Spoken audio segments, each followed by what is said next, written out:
Hello everyone, welcome back. And today I'm talking about some points to ponder in the life after the life-changing magic of tidying up.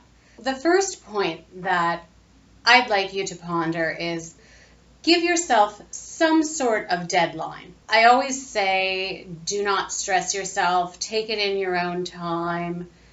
Break it down into sub categories. It doesn't have to be a deadline for completing the entire process, but just have maybe some mini goals or some mini deadlines. Start August 1st, have your wardrobe done by October 1st. So it gives you 2 months to do your sorting and then to put everything back where it belongs and keep it together in an organized fashion. The second point to ponder is basically what I just ended with, and that is to put everything back in an organized fashion and keep like with like.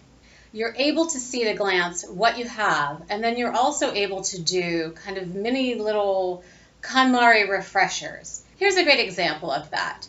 I keep all of my non-skincare and non-makeup bath and body products in the linen closet next to the bathroom. And then I categorize everything and try to keep like with like. So in one tin, I might have medicines and first aid type things. Another tin is devoted to dental items. And by keeping everything together, you are able to see what you have. You do not overbuy.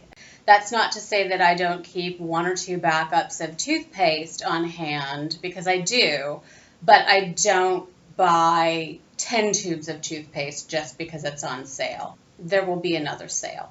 So because I keep like with like, it's easier for me to see when something is languishing. And for instance, these products were languishing. This guy got great reviews, but oof, it's really, it's kabuki theater makeup. This guy, I've just come to determine, neither John nor I like spraying ourselves with sunscreens. Both of those are out the door. This sample of perfume, I broke the stopper and it never really adheres properly. I know I haven't used this much of it, so it's been spilling and evaporating, so I may as well just get rid of it. This guy, believe it or not, sort of got lost in the shuffle, and I don't know how, but I can tell that it's expired by the smell. And one of the things that I think is a good tip is I either write the date that I opened it, or I write an expiration date on it. These are little blotting sheets. They're a really lovely idea, but I think I've used like 2 or 3 of these, so. Another point to ponder is that sometimes, in spite of your best intentions, you'll get a little clutter creep. And case in point, this is my collection of kind of oils and vials.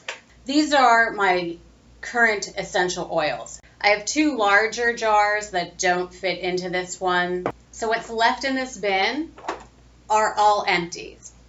I like to recycle certain glass items because it's better for your products than keeping them in plastic. But honestly, 2 glass sprayers. 2 glass jars. Actually, there's a third. It's in the dishwasher. 3 of these plastics, and then another small plastic, and then quite a few of these little glass dropper bottles. I don't need all these. Another point to ponder is that you don't have to go it alone.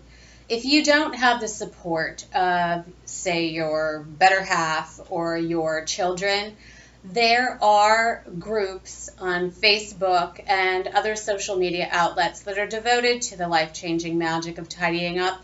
So join those groups and get your daily dose of pep talking there.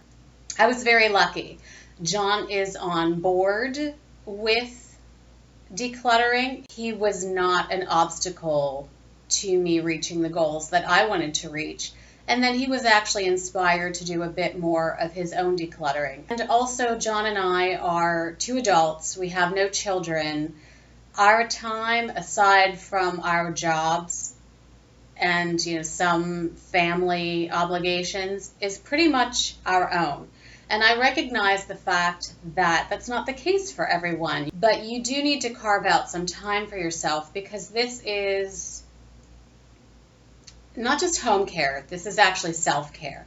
Because when you have a home that you feel comfortable in and that you are proud of, I think it makes you feel good.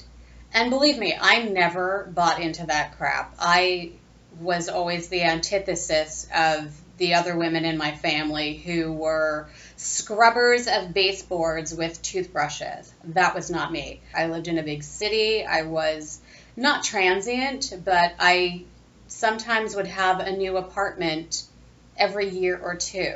So I never really felt rooted to a home. I never really felt proud of a home because I was moving around so much. I was more interested in living the life that I was living rather than kind of keeping house or creating a nest. But do think about your home as being a place that, not that others would be judging you, because I think that's a load of crap, and I don't buy into that women need to keep the home and men don't. What I do buy into is that your home is your refuge, or it should be. It should be where you can relax and unwind easily, and it should be where you have the life that you love, or you are creating the life that you love. So think about those points, and I will see you again very soon. Take care. Have a great day.